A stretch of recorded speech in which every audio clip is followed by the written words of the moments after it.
शेवगाव येथील कऱ्हे टाकळी इथे शेतामध्ये गेलेल्या महावितरणच्या वीज वाहक तारांच्या शॉर्ट सर्किटनं भीषण आग लागली। या आगीमध्ये 9 शेतकऱ्यांचा सुमारे 28 एकर ऊस जळून खाक झालाय। ग्रामस्थ, विविध संघटनेचे पदाधिकारी आणि ज्ञानेश्वर कारखान्याचे अग्निशमक बंब यांनी शर्थीचे प्रयत्न करून शेकडो एकर ऊस नुकसानीपासून वाचवला आहे। शेवगाव तालुक्यातील कऱ्हे टाकळी इथे सोमवारी 21 जानेवारी रोजी दुपारी 4:30च्या दरम्यान शेतामधून गेलेल्या महावितरणच्या वीज वाहक तारांच्या शॉर्ट सर्किटनं आग लागली। या आगीमध्ये येथील 9 शेतकऱ्यांचे सुमारे 28 एकर ऊस जळून खाक झालाय।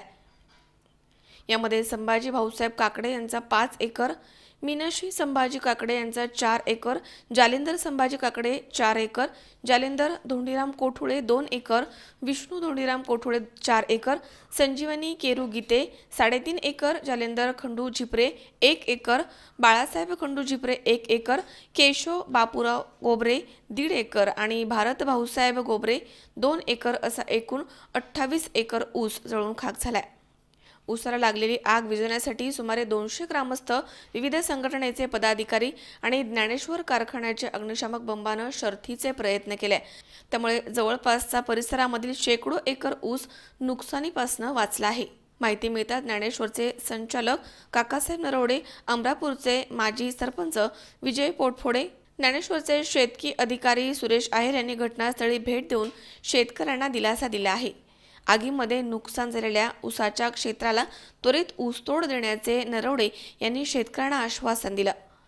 तहसीलदार डॉक्टर विनोद भांबरे यांनी तातडीनं दखल घेऊन केलेल्या सूचनेनुसार कामगार तलाठी विष्णुपंत खेडकर यांनी समक्ष जाऊन जळालेल्या ऊसाच्या क्षेत्राचे पंचनामे केलेत आणि सुमारे 27 लाख रुपये किमतीचे नुकसान झाल्याची नोंद केली आहे। दुष्काळी परिस्थितीमध्ये पोटाला चिमटा घेऊन तळहाताच्या फोडाप्रमाणे ऊस पिकाला जपलं होतं।